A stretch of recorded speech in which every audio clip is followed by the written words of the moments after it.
जय हिंद दोस्तों, स्वागत है आप सभी का विजडम एजुकेशन पे। आज 29 अगस्त 2021 है। दैनिक जागरण के राष्ट्रीय संस्करण का कंप्लीट न्यूज एनालिसिस करेंगे जो यूपीएससी, स्टेट पीसीएस या किसी भी वनडे एग्जाम के प्रीलिम्स, मेंस और इंटरव्यू तीनों ही पर्सपेक्टिव से इंपॉर्टेंट होगा। आगे बढ़ने से पहले हमारे चैनल पर नए हैं तो सब्सक्राइब कर दें। निश्चित तौर पर अपने दोस्तों के साथ, कलीग के साथ शेयर कर दें। कोई क्वेश्चन पूछना चाहते हैं, कोई सुझाव देना चाहते हैं, कमेंट सेक्शन में दे सकते हैं। वीडियो को लाइक कर दें। और दैनिक जागरण के राष्ट्रीय संस्करण का जो पीडीएफ होता है वो मैं टेलीग्राम चैनल पे प्रोवाइड कर देता हूँ। पीडीएफ को कन्वीनियंट होता है टेलीग्राम चैनल पे ही डालना, किसी अन्य जगह लिंक वगैरह पोस्ट करना ये कन्वीनियंट नहीं होता है। तो टेलीग्राम चैनल आप लोग ज्वाइन कर लें। जैसे ही आप टेलीग्राम खोलोगे, विजडम एजुकेशन सर्च करना हमारा चैनल का, वहाँ पे आप आ जाएगा। हमारे चैनल को जाकर के आप वहाँ से ज्वाइन कर सकते हैं। या दूसरा रास्ता है कि हमारा डिस्क्रिप्शन में लिंक होता है हमारे टेलीग्राम चैनल का, लिंक को ओपन करोगे, वहाँ से भी आप टेलीग्राम चैनल को एक्सेस कर सकते हैं। प्रत्येक दिन मैं आपको पीडीएफ प्रोवाइड कर देता हूँ दैनिक जागरण के राष्ट्रीय संस्करण का। और एग्जाम पर्सपेक्टिव से दैनिक जागरण के राष्ट्रीय संस्करण ही इंपॉर्टेंट होता है। दैनिक जागरण के राष्ट्रीय संस्करण में आपको एक भी एडवर्टाइजमेंट नहीं मिलेगा, फालतू के न्यूज़ नहीं मिलेंगे। जो इंपॉर्टेंट न्यूज़ होता है वो अधिक होता है। और यही कारण है कि जो हिंदी माध्यम के छात्र होते हैं, जितने यूपीएससी निकाले हैं या स्टेट पीसीएस निकाले हैं, मैक्सिमम लोग दैनिक जागरण के राष्ट्रीय संस्करण पढ़ते हैं। देखो 29 अगस्त आज है और 29 अगस्त को क्या है, राष्ट्रीय खेल दिवस मनाया जाता है। क्यों इसी दिन को राष्ट्रीय खेल दिवस मनाया जाता है, तो हमने आपके साथ बताया भी था, डिस्कस भी किया था कि मेजर ध्यानचंद का योगदान हॉकी में अनुकरणीय रहा हमारे देश के इतिहास में। हॉकी में उन्होंने स्वर्ण पदक दिलाए हैं ओलंपिक में भारत को। तो उन्हीं के जन्म दिवस के अवसर पे 29 अगस्त को राष्ट्रीय खेल दिवस मनाया जाता है। मेजर ध्यानचंद के जन्म दिवस पे 29 अगस्त को राष्ट्रीय खेल दिवस मनाया जाता है। अब देखो यहाँ पे फर्स्ट पेज पे जो ये न्यूज़ है, एक बार इसको देख सकते हैं, बहुत ज़्यादा इंपॉर्टेंट नहीं है, एक बार देख सकते हैं।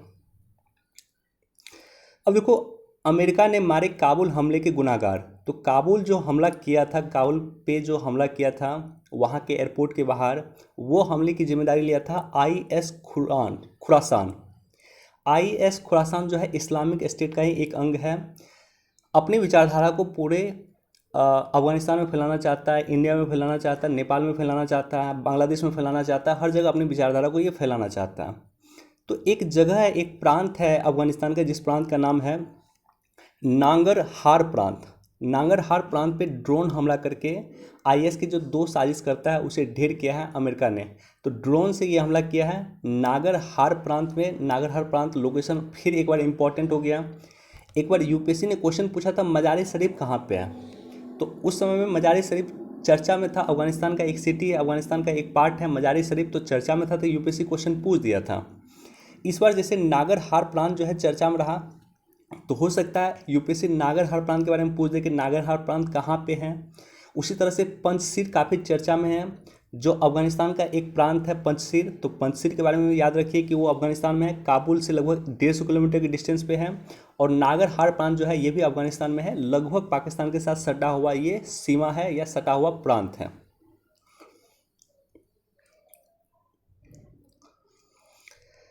देखो, भाविना ने पैरा ओलंपिक में रचा इतिहास। तो पैरा ओलंपिक चल रहा है, ओलंपिक के जस्ट बाद पैरा ओलंपिक चल रहा है टोक्यो में। तो इन्होंने, ये जो भाविना पटेल है, इन्होंने इतिहास रचा। क्या इतिहास रचा कि भाविना पटेल ने पैरा ओलंपिक टेबल टेनिस प्रतियोगिता में फाइनल में स्थान बना लिया।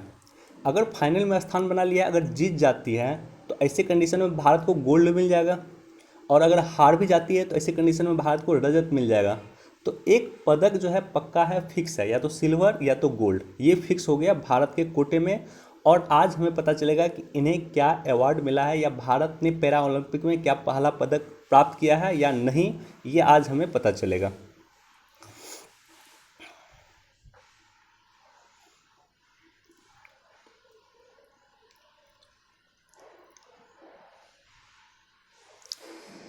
रूस से 70,000 एक के 103 राइफल खरीदेगा भारत। तो यहाँ पे दो न्यूज़ हैं, एक तो ये न्यूज़ है और दूसरा यह न्यूज़ है। अब देखो, ये चीज़ें इंपॉर्टेंट इसलिए है, हम एक के 103 राइफल रूस से खरीद रहे हैं 70,000। उसका रीज़न है कि अमेरिका ने अपने $85 बिलियन के हथियार छोड़ के आया है। कहाँ पे, तो तालिबान के पास, अफगानिस्तान में छोड़ के आया। अमेरिका इतनी हड़बड़ी में था कि वो $85 बिलियन, मतलब मैं बोल सकता हूँ दूसरे शब्दों में आप ये समझो कि पाकिस्तान का इतना टोटल रक्षा बजट नहीं होगा, पाकिस्तान का इतना इक्विपमेंट नहीं होगा $85 बिलियन का उनके पास। तो उससे ज़्यादा, पाकिस्तान से ज़्यादा हथियार आज के पास है अफगानिस्तान के पास या तालिबान के पास। तालिबान आतंकवादी घटना कर रहा है और ऐसे ऐसे राइफल छोड़े हैं जो काफ़ी आधुनिक राइफल है। तालिबान के पास आज अमेरिका के आधुनिक राइफल हैं जो भारत के पास भी नहीं है। तो वो राइफल हो सकता है कि कश्मीर के क्षेत्रों में आतंकवादी के द्वारा प्रयोग किया जा सकता है। ये संभावना जताया है, भारत के खुफिया एजेंसी ने भी संभावना जताया है कि अमेरिका ने जो राइफल छोड़ा था अफगानिस्तान में, तालिबान के हाथ लग चुका है और वो कश्मीर में आतंकवादी घटना के लिए प्रयोग किया जा सकता है। तो इसको हमें इनकाउंटर करना है, उससे हमें बचना है। तो हमने क्या किया है कि 70,000 AK-101 राइफल रशिया से खरीदने का डील कर लिया। तो बेसिक आपको समझ में आया होगा, बाकी एक बार इसको देख लेना आप लोग। अब देखो यहाँ पे है कि जल सीमा की निगरानी में जुटा बेहद खास ICGS विग्रह। ICGS विग्रह क्या होता है? Indian coast guard ship. Indian coast guard ship को कहा जाता है, एक शिप होती है जो कोस्ट की रक्षा करती है, इंडिया के जो कोस्ट है, तट की रक्षा करती है, उसी को कहा जाता है ICGS। और एक ICGS विग्रह को जो है लॉन्च किया गया है, इसे समुद्र में उतारा गया है हमारे देश के रक्षा मंत्री के द्वारा। तो सबसे पहले तो ये देखो कि भारतीय तट रक्षक बल इंडियन कोस्ट गार्ड क्या होता है। तो इंडियन कोस्ट गार्ड जो है रक्षा मंत्रालय के तहत आता है, याद रखना, इंडियन कोस्ट गार्ड रक्षा मंत्रालय के तहत आता है। इसे 2 दिन पहले हमने डिस्कस किया था कि BSF वगैरह जो है, बॉर्डर सिक्योरिटी फोर्स हो गया, ITBP हो गया, ये सारे के सारे आते हैं होम मिनिस्ट्री के तहत। दूसरी तरफ भारतीय सेना जो है, थल सेना, वायुसेना या जल सेना, तीनों ही सेना आती है रक्षा मंत्रालय के तहत। और इंडियन कोस्ट गार्ड भी आता है रक्षा मंत्रालय के तहत। इसके तहत वायु संचारण के लिए कार्य करने की क्षमता है। यह विश्व के सबसे बड़े तटरक्षक में से एक है। यानी हमारा जो कोस्ट है, जैसे ये हमारा कोस्ट है, तो इसकी टोटल रक्षा ये करेगा। और साथ ही साथ इस पे जो है प्लेन को उतारा जा सकता है, प्लेन को लॉन्च किया जा सकता है यहाँ से। तो इस तरह का हमारा कोस्ट गार्ड होता है। इसकी स्थापना 1978 में 18 अगस्त 1978 को किया गया था, तटरक्षक अधिनियम 1978 के द्वारा। यह एक गैर सैनिक कार्य है, यानी ये सैनिक कार्य नहीं करता, यानी ये युद्ध लड़ने का काम नहीं करता। गैर सैन्य कार्य है, हमारी कोस्ट की रक्षा करता है। गैर सैन्य कार्य, सैनिक कार्य नहीं है, युद्ध लड़ने का काम नहीं करता। इसके गठन की अवधारणा जो है 1971 का जो हमारा वार हुआ था पाकिस्तान के साथ, उसके बाद आया था। और एक समिति बनी थी, रुस्तम जी समिति। रुस्तम जी समिति के सुझाव पे इंडियन कोस्ट गार्ड की स्थापना किया गया था। ICG का महानिदेशक जो है भारतीय तटरक्षक DGICG है, इसका हेडक्वार्टर नई दिल्ली में है। तो इंडियन कोस्ट गार्ड का हेडक्वार्टर कहाँ है? तो नई दिल्ली में है। ये एक्सक्लूसिव इकोनॉमिक जोन की रक्षा करता है। क्या होता है एक्सक्लूसिव इकोनॉमिक जोन? जैसे मान लो ये भारत है, तो यहाँ से जो 200 नॉटिकल मील का जो क्षेत्र होता है, 200 नॉटिकल मील का जो क्षेत्र होता है, इसे कहा गया एक्सक्लूसिव इकोनॉमिक जोन। वहाँ पे भारत का अधिकार होगा और इसकी रक्षा करने का काम है इंडियन कोस्ट गार्ड का। अब देखो, मेक इन इंडिया कार्यक्रम के तहत जो है 5 इस तरह का स्वदेशी design Indian coast guard ship बनाया गया था, जिसका नाम भी देख लेना, एग्जाम वगैरह में पूछ सकता है। ICGS सजग, ICGS सक्षम, ICGS सचेत, ICGS सुजित और ICGS सार्थक। ICGS क्या होता है? Indian coast guard ship. तो 5 शिप हैं, सजग, सक्षम, सचेत, सुजित और सार्थक। इसकी स्थापना किया गया था गोवा शिपयार्ड लिमिटेड के द्वारा। और जो आज का न्यूज़ है, ये न्यूज़ संबंधित था ICGS विग्रह का, और ICGS विग्रह की स्थापना किया गया L&T के द्वारा। तो बेसिक इन्फॉर्मेशन है जो आपको जानकारी होना चाहिए, बाकी एक बार इसको देख सकते हैं।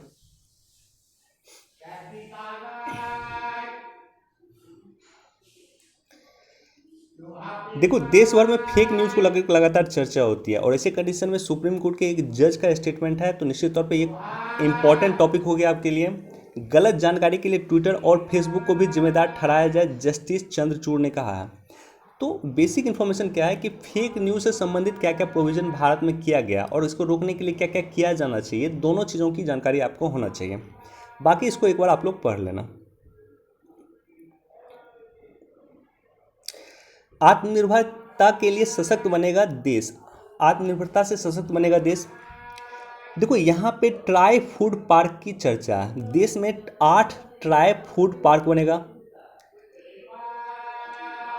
ट्राई फूड पार्क कहाँ बनेगा? असम में बनेगा, मणिपुर में बनेगा, उड़ीसा, महाराष्ट्र, नागालैंड, मध्य प्रदेश, राजस्थान और आंध्र प्रदेश। यहाँ पे दिया हुआ 8 ट्राई फूड पार्क बनेगा। असम, मणिपुर, उड़ीसा, महाराष्ट्र, नागालैंड, मध्य प्रदेश, राजस्थान और आंध्र प्रदेश।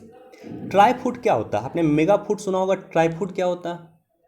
जैसे भारत में 42 मेगा फूड पार्क का निर्माण किया गया है, लेकिन ट्राई फूड क्या होता है? ट्राई जो लग गया ना, ट्राई स्टैंड्स फॉर ट्राइब्स।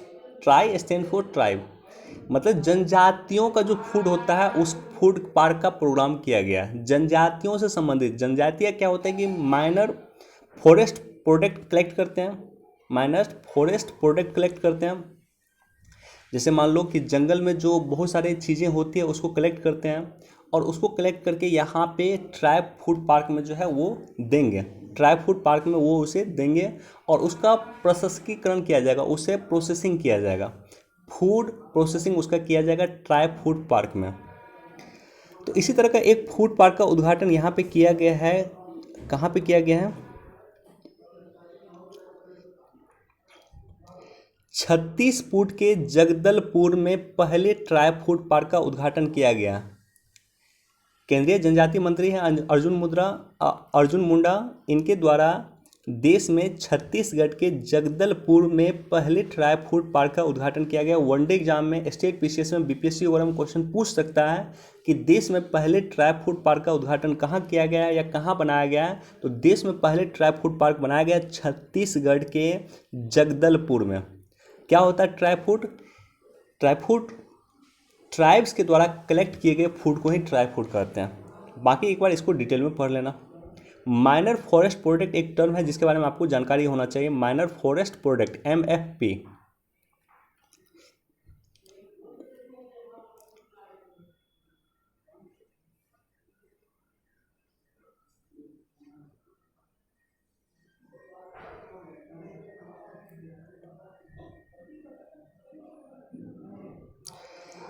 एक बार इसको देख सकते हैं। न्यू प्राइमरी हेल्थ सेंटर से सेहतमंद हो रहे ग्रामीण स्वास्थ्य। तो घाटी में बदलाव की ओर संकेत दिया गया। घाटी में इस तरह का जो है हेल्थ सेंटर बनाया जा रहा है। घाटी यानी जम्मू कश्मीर के क्षेत्र में।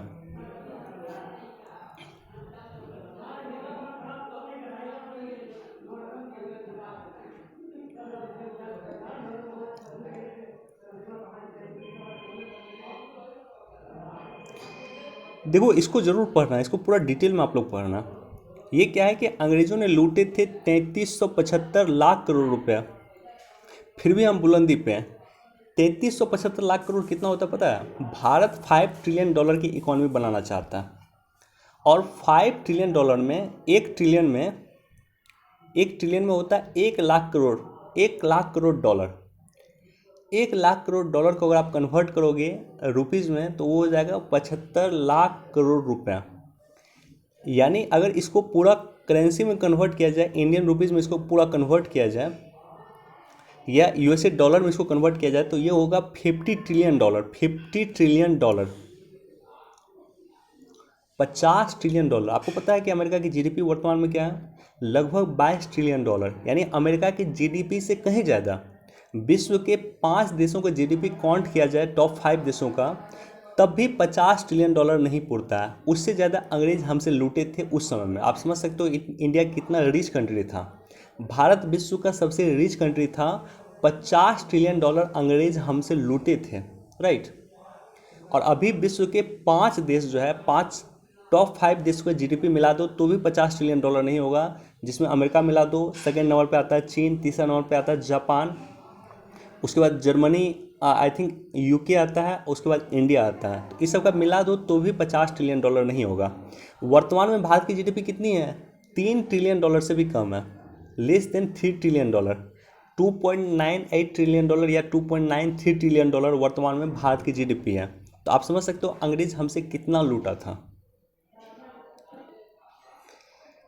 अमृत महोत्सव के दौरान संविधान को जाने अभियान चलाया केंद्र सरकार ने। तो संविधान को जाने अभियान के तहत दो चीज़ें चलाया गया है। वनडे एग्जाम वगैरह में क्वेश्चन पूछा जा सकता है। अभी देश का अमृत उत्सव मनाया जा रहा है, 1 वर्ष तक लगातार ये कार्यक्रम चलेगा। आज़ादी के 75 वर्ष हम कंप्लीट किए हैं, इसी के उपलक्ष्य में अमृत महोत्सव मनाया जा रहा है। इसके तहत 2 कार्यक्रम चलेगा, एक तो चित्रांजलि 75 और दूसरा चलेगा मेकिंग ऑफ द कॉन्स्टिट्यूशन और चित्रांजलि 75 दोनों चलेगा। और दोनों किसे हैं कि कॉन्स्टिट्यूशन को जानने से, हमारे देश के संविधान को जानने के लिए ये कार्यक्रम चले हैं। वनडे एग्जाम में डायरेक्टली पूछ सकता है चित्रांजलि 75 किससे संबंधित है, तो ये कॉन्स्टिट्यूशन को यानी संविधान को जानने से संबंधित है, इसके लिए अभियान चलाया गया।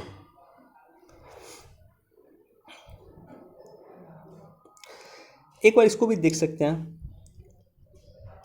देखो, ताइवान को चाइना अपना मानता है, चीन ताइवान पे पूरी तरह से दावा करता है, अमेरिका इसके अगेंस्ट है, अमेरिका ताइवान के पक्ष में है।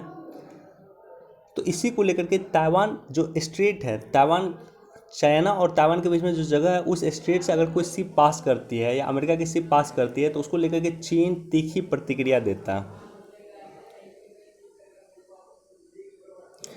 बाकी इस न्यूज़ पे अगर आप इसको पढ़ोगे तो ये भी एक बार देख सकते हैं कि कोरोना की उत्पत्ति का पता लगाने में अमेरिकी खुफिया एजेंसी नाकाम है।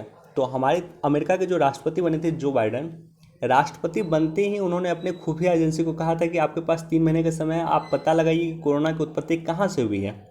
तो अमेरिका की जो खुफिया एजेंसी है वो नाकाम हुई, वो पता नहीं लगा पाई कि आखिर इसकी उत्पत्ति कहाँ से हुई है।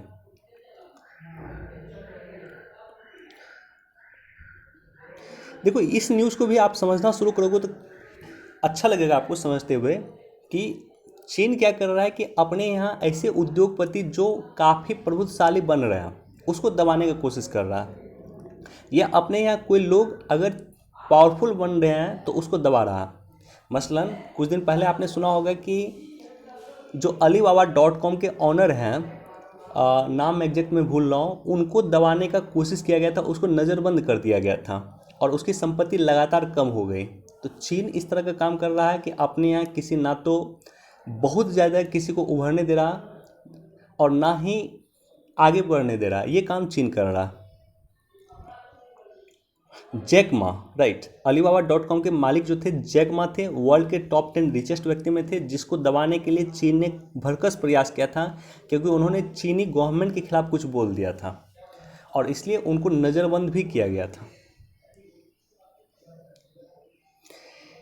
एडिटोरियल सेक्शन पे इम्पॉर्टेंट न्यूज़ तो दिख नहीं रहा आज, बाकी इसको एक बार पढ़ सकते हैं, ये भी बहुत इम्पॉर्टेंट नहीं है, एक बार देख सकते हैं।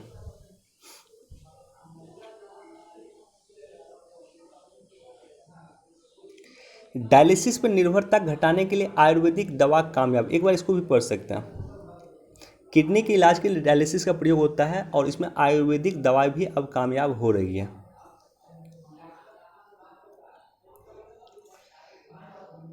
देश की पहली quantum computer simulator tool kit launch किया गया और ये लॉन्च किया गया है IIT रुड़की के द्वारा या कुछ सेंटर को मिलाकर किया गया है, तो इसको एक बार आप लोग देख लेना।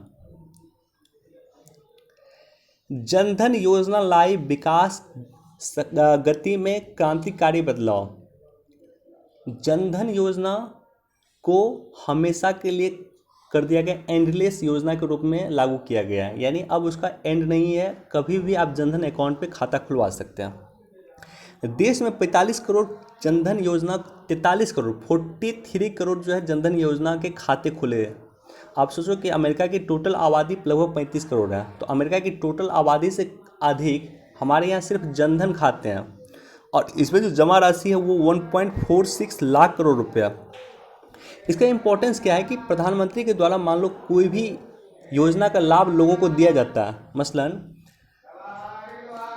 किसान सम्मान निधि के तहत जो 2000 रुपये भेजे जाते हैं, तो जनधन योजना का अकाउंट तभी तो किसानों को लाभ मिलता है। इसी तरह से कोरोना महामारी के समय में बिहार सरकार के द्वारा 1000 रुपये का जो लाभ भेजा गया श्रमिकों को, तो जनधन अकाउंट है, लोगों के पास अकाउंट है तभी तो पैसा भेजा जा रहा है। तो डायरेक्ट बेनिफिशियरी ट्रांसफ़र के माध्यम से जो है पैसा भेजा जा रहा है, और इससे क्या होता है, इससे जो है भ्रष्टाचार को काफ़ी हद तक कम किया जा रहा है। तो जनधन योजना का अपने आप में काफ़ी इम्पोर्टेंस है। अमेरिका के साथ 500 अरब डॉलर का कारोबार का लक्ष्य, गोयल वाणिज्य मंत्रालय का हमारा कहना है कि अमेरिका के साथ हम टारगेट कर रहे हैं 500 बिलियन डॉलर के हम व्यापार करने का। अभी कितना व्यापार हो रहा है, 19-20 में हुआ है 88.75 बिलियन डॉलर का व्यापार हुआ है, और इसको बढ़ा करके 500 बिलियन डॉलर करना। अब देखो इम्पॉर्टेंट क्या है, इम्पॉर्टेंट ये है कि चीन के साथ भी लगभग हम इतना व्यापार करते हैं, 90 बिलियन डॉलर का चीन के साथ भी व्यापार करते हैं। लेकिन चीन के साथ जो व्यापार करते हैं लगभग प्रत्येक वर्ष हमें 50 बिलियन डॉलर का नुकसान ही होता है। लेकिन अमेरिका के साथ जो व्यापार करते हैं, अमेरिका के साथ लगभग 25 से 26 बिलियन डॉलर का प्रॉफिट होता है भारत को।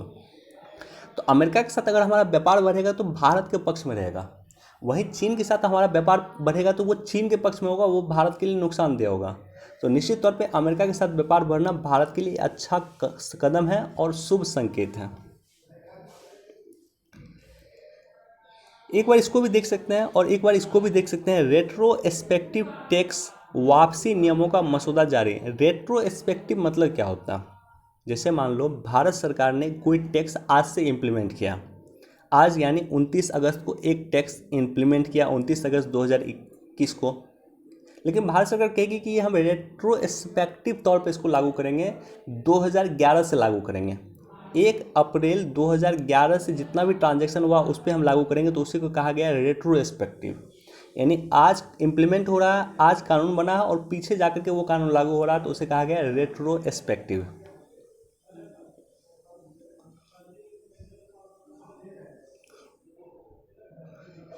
आज खेल दिवस पे आ सकता है सोना, तो निश्चित तौर पे उम्मीद किया जा सकता है कि भावना पटेल जो है आज सोना जीते भारत के लिए।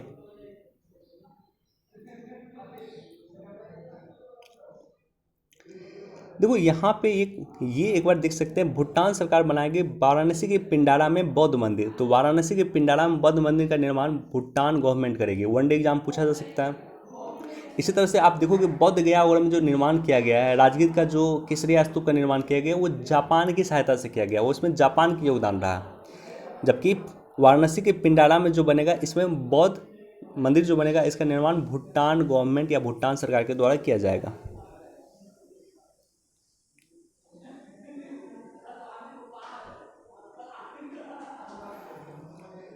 एक बार इसको भी आप लोग देख सकते हैं।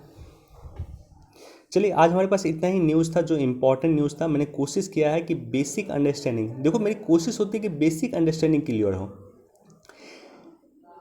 डेली बहुत न्यूज़ होते हैं, दैनिक जागरण में बहुत न्यूज़ होते हैं, प्रत्येक न्यूज़ को आपको पढ़ने की ज़रूरत नहीं है। तालिबान का इस डेली चर्चा होगा। इसी तरह से पहले किसान का मुद्दा चल रहा था, तो किसान का मुद्दा डेली चर्चा में था। इसी तरह से चीन के साथ जब डिस्प्यूट चलता था तो चीन का मुद्दा डेली चर्चा में था। तो डेली उसको पढ़ने की ज़रूरत नहीं है, तालिबान इशू को डेली पढ़ने की ज़रूरत नहीं है। तालिबान का बेसिक कॉन्सेप्ट आपको समझने की ज़रूरत है। तालिबान का इम्पैक्ट क्या हो सकता है इंडिया पे, चाइना पे, पाकिस्तान पे, अमेरिका पे, आसपास के देशों में या विश्व के देशों में, दक्षिण एशिया के देशों में उसका क्या इम्पैक्ट हो सकता है, ये या पश्चिम एशिया के देशों में उसका क्या इम्पैक्ट हो सकता है, ये चीज़ें समझने की ज़रूरत है और डेली उसको पढ़ने की ज़रूरत नहीं है। तो दैनिक जागरण में सबसे अधिक इंपॉर्टेंट है कि आखिर क्या पढ़ना चाहिए और क्या छोड़ना चाहिए। तो जो टॉपिक इंपॉर्टेंट होता है आपके एग्जाम पर्सपेक्टिव से, चूँकि यूपीएससी सिलेबस मुझे पता है, स्टेट पीसीएस बीपीएससी वगैरह का सिलेबस भी मुझे पता है, यूपी का सिलेबस भी मुझे पता है, तो उसके अकॉर्डिंग जो इंपॉर्टेंट न्यूज़ होता है उसको मैं डिस्कस करता हूँ। और साथ ही मैं आप लोगों से भी आग्रह करूँगा कि सिर्फ डिस्कशन हमारा सुनने से काम नहीं चलेगा, आपको उसे पढ़ना चाहिए। जो न्यूज़ मैं डिस्कस करता हूँ उसको ज़रूर एक बार पढ़ें, तभी जाकर के उसका बेसिक अंडरस्टैंडिंग क्लियर होगा। और जिससे जैसे आप पढ़ते जाइएगा, जैसे 1 महीना आप पढ़ रहे हैं, 2 महीना पढ़ें, 3 महीना पढ़ें, तो एटलीस्ट 2 से 3 महीना लगेगा आपको बेसिक अंडरस्टैंडिंग क्लियर होने में। आज से आप शुरुआत कर रहे हैं, डेली आप पढ़ रहे हैं, 2 से 3 महीना आपको लगेगा कि न्यूज़ समझने में। और एक बार न्यूज़ आपने समझना शुरू कर दिया, उसके बाद न्यूज़ पढ़ने में आपको मज़ा आना शुरू हो जाएगा। चलिए, वीडियो देखने के लिए धन्यवाद। Thank you so much.